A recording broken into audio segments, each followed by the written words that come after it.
వచ్చిన తర్వాత ఆ భక్తి అనేది తప్పదు.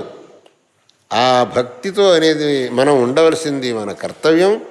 అందువల్లనే మనం ఈ విధంగా దేవాలయాన్ని నిర్మాణం చేయటం. నిన్న ఆయన నా దగ్గరికి వచ్చి అడిగాడు, స్వామి భగవంతుడు సర్వవ్యాపి అని అంటూ 4 గోడల మధ్య తీసుకొచ్చి పెడుతున్నారు, ఇది ఎంత మటుకు న్యాయం మీరు చేస్తుండే పని అన్నాడు.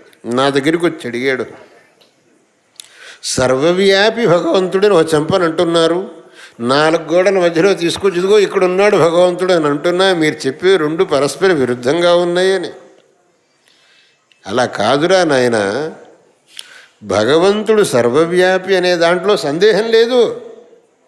ఇందుగలడందు లేడని సందేహము గలదు, చక్రి సర్వోపగతుండు ఎందెందు వెదకి చూచిన అందందే కలడు దానవాగ్రణ వింటే అని భాగవతంలో చెప్పలేదా? అది నిజం.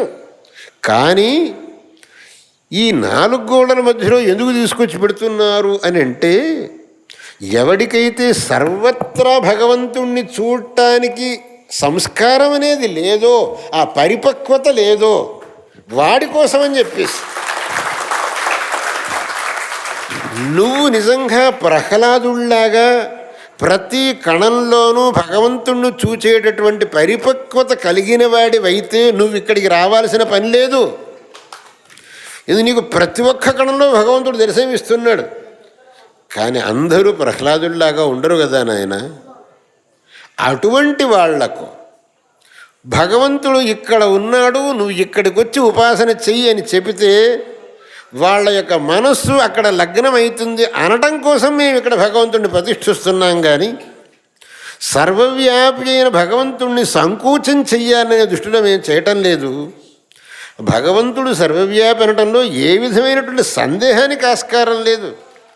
లేకపోతే నృసింహావతారం ఎందుకు వచ్చింది నాయన? నృసింహావతారం అనేటటువంటి రావటానికి 2 కారణాలు భాగవతంలోనే చెప్పారు. 2 కారణాలట. భగవంతుడు స్తంభం నుంచి ఆవిర్భవించింది ఎందుకు అని అంటే, ఒకటి తన యొక్క భక్తుని మాటను నిజం చెయ్యటానికి. తన భక్తుడు ప్రహ్లాదుడు ఏమన్నాడు? హిరణ్యకశిపు వాడి తండ్రుడు, అరే నువ్వు అంతటా ఉన్నాడు అంటున్నావు, ఈ స్తంభంలో ఉన్నాడటరా. స్తంభంలోనూ ఉన్నాడు నాన్న అన్నాడు.